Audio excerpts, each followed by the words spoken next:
बड़े शहर से दूर एक छोटे से गांव में एक पुरानी और रहस्यमय हवेली थी। गांव के लोग कहते थे कि उस हवेली में अजीब घटनाएं होती हैं। रात होते ही वहां से अजीब अजीब आवाजें आती थीं।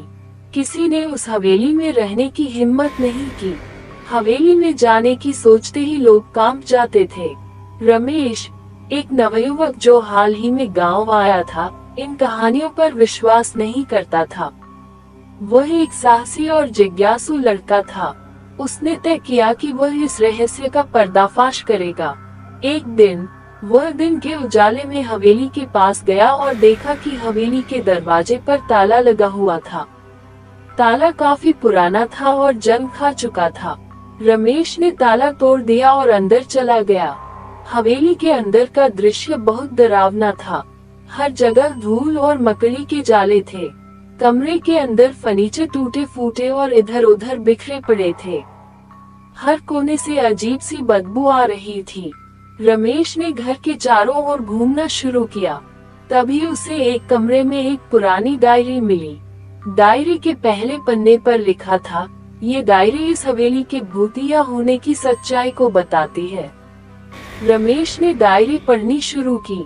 उसमें लिखा था कि यह हवेली एक समय में बहुत सुंदर और भव्य थी।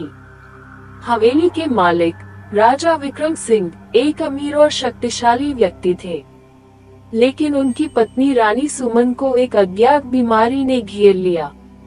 उन्होंने हर संभव उपाय किया, लेकिन रानी की हालत दिन ब दिन बिगड़ती गई। एक दिन रानी की मृत्यु हो गई और राजा विक्रम सिंह इस सदमे को सहन नहीं कर सके। उन्होंने खुद को हवेली में बंद कर लिया और कुछ ही दिनों बाद उनकी भी मृत्यु हो गई। डायरी में आगे लिखा था कि रानी की आत्मा अभी भी इस हवेली में भटकती है और वह शांति नहीं पा सकी। रमेश को अब इस रहस्य का पता चल चुका था, लेकिन उसे डर भी लग रहा था।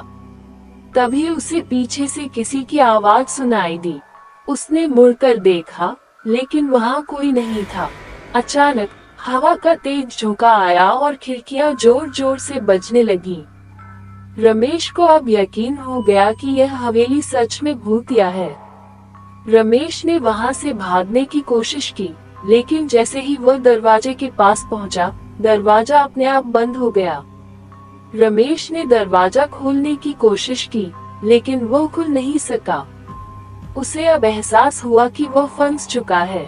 तभी उसे सीढ़ियों पर किसी के कदमों की आवाज सुनाई दी। वह डर के मारे पसीना पसीना हो गया।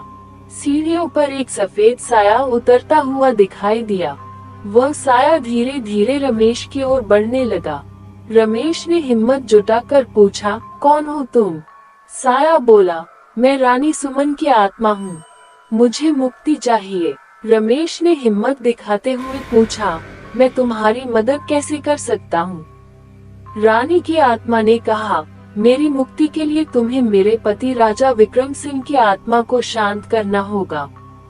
रमेश ने पूछा, मैं ये कैसे कर सकता हूँ? आत्मा ने कहा, राजा विक्रम सिंह की आत्मा इस हवेली के नीचे बने तहखाने में कैद है। तुम्हें वहाँ जाकर उन्हें मुक्ति दिलानी होगी। रमेश ने साहस जुटाया और तहखाने की ओर बढ़ा। तहखाने का दरवाजा खुलते ही एक ठंडी हवा का झोंका आया और रमेश अंदर चला गया।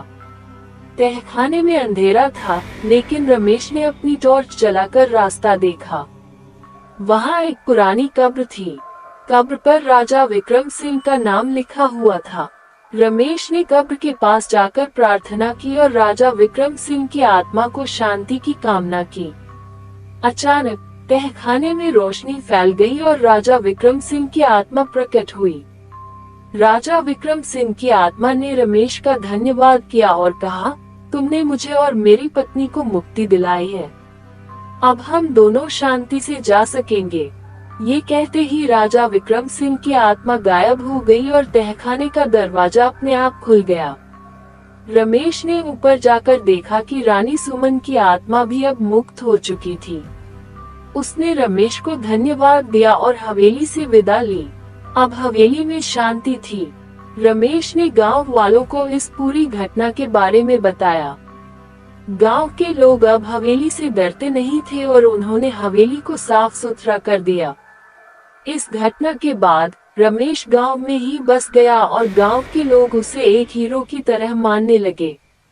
रमेश ने अपनी हिम्मत और बुद्धिमानी से न केवल एक रहस्य को सुलझाया, बल्कि 2 आत्माओं को भी मुक्ति दिलाई।